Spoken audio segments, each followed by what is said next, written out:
Hi, everyone. I did my interview with Anna Beta. She's the Executive Director in the Office of Career Planning and Development at Kennesaw State University. I met Anna about a year ago and was very impressed. She's fairly young. She's 32 years old, but she is quite accomplished and definitely what I would call a Renaissance woman.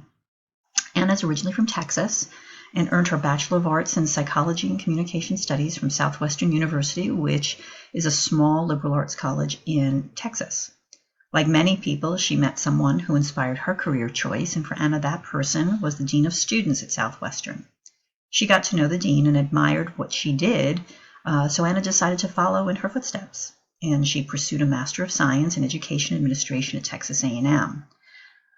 She said she came to Atlanta because a close friend had inherited a house here and she was looking for a job in higher education. And when she came to Atlanta and saw Kennesaw State, and said it stood out because of the diverse student population.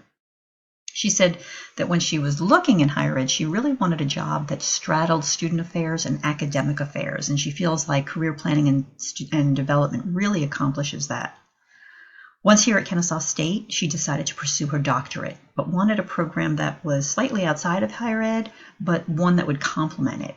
When she found Northeastern's PhD in Education and Organizational Behavior Studies, she felt that she had really found the right program for her, and was really excited because it was online and it allowed her to, gave her the balance she needed to work while going to school, which is something I guess we can all relate to. Her road to Kennesaw State started at Southwestern University, where she was manager in student activities, and then when she went on to pursue her master's and moved to Texas A&M, she became the residence hall director there. When she moved to Atlanta and came to Kennesaw State, she started in career services as an experiential education associate and quickly moved up the ranks to assistant director, associate director, became the department's interim director, and for the past 8 months has served as the executive director.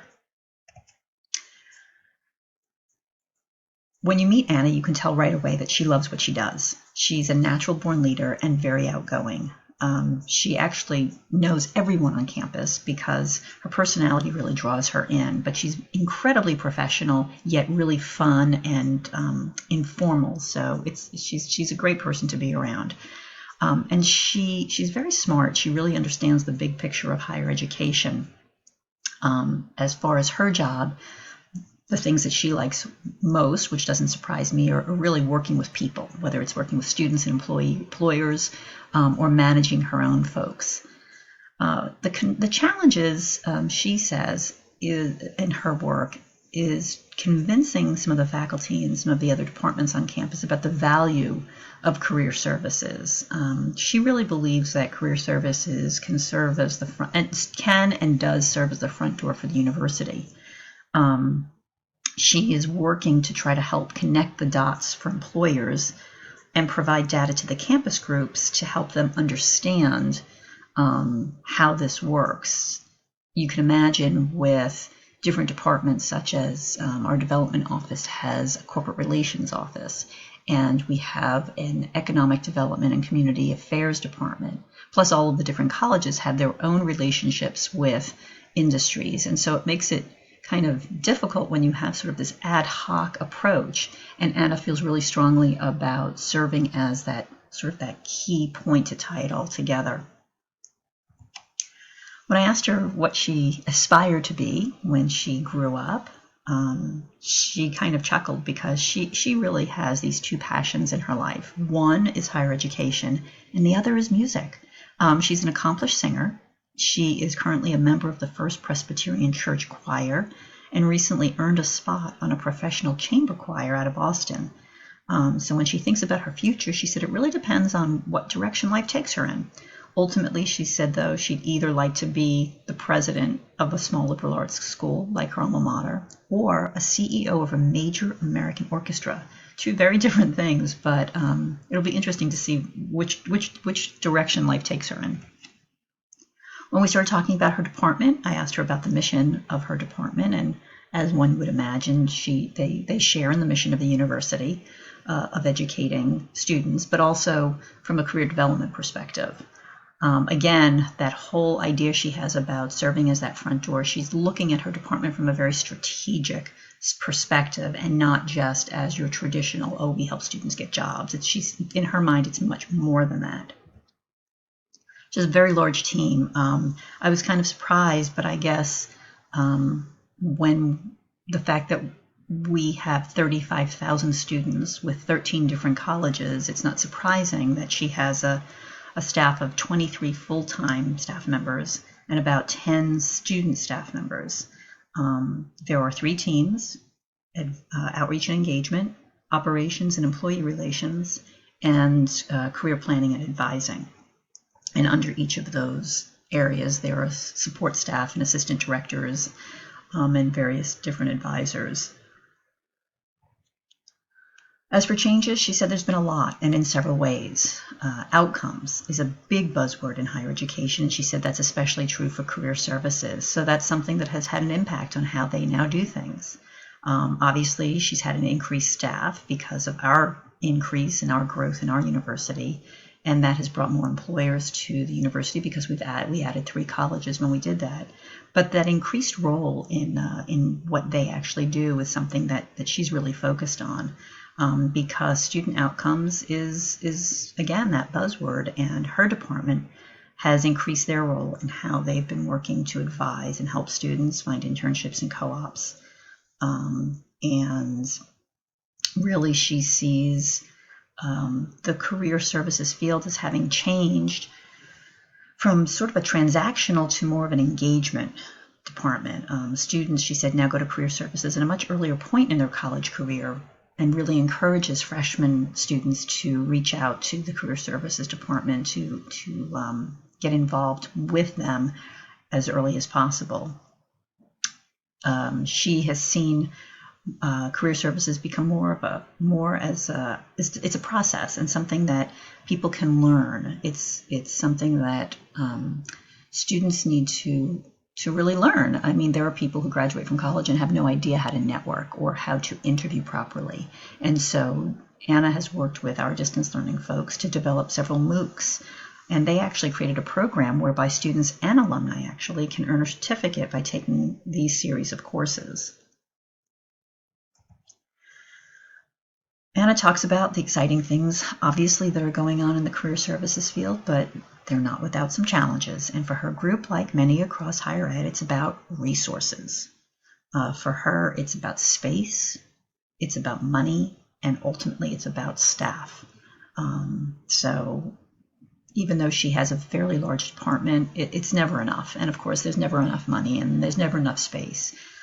So this is probably something that every department, certainly at Kennesaw State, has challenges with, but probably at your colleges as well.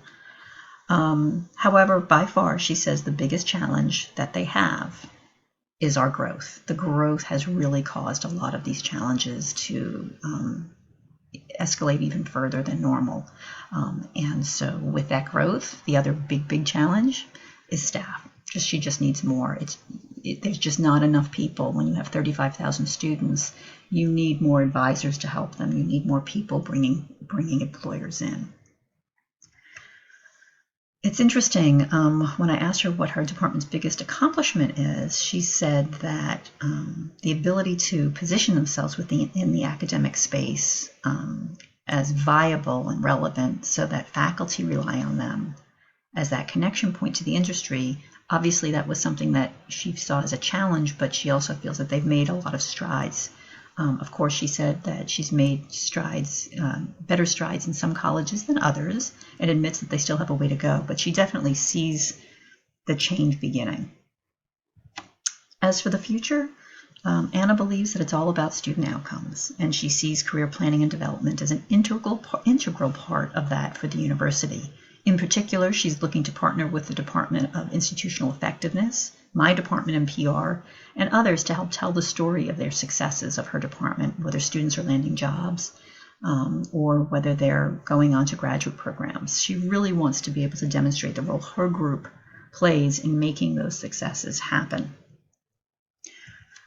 As for the challenges in higher ed, Anna was pretty definitive. She believes that higher education is being pulled in way too many different directions, and with such limited resources and shrinking resources, she thinks it will be imperative to set priorities. She said that while it's important to help students and to find ways to solve problems like healthcare and counseling for students, she's not sure it's a sustainable model to be able to do all of that. And really, I think, is looking for higher ed to have the opportunity to go back to being an expert in educating and helping to develop students. I think if she could change some things, she probably would look to see if there was a way that higher ed could partner with other organizations who do those things, who do the more soft skills of taking care of students in other areas, so that universities and colleges could use their resources to do what they do best and allow other people to do what they do best.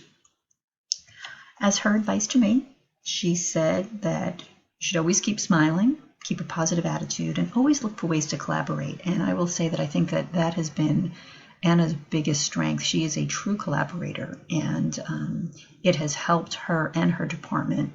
And I think that through her own collaboration and the way she works with people, I think that she will be able to, it will help her department achieve the goals that she has set for the department. Overall, I enjoyed my talk with Anna. The best part was after spending some time with her, we decided to set up a follow-up meeting to strategize on ways my department can help her achieve some of her goals. So in the end, it was a win-win. Thanks for listening.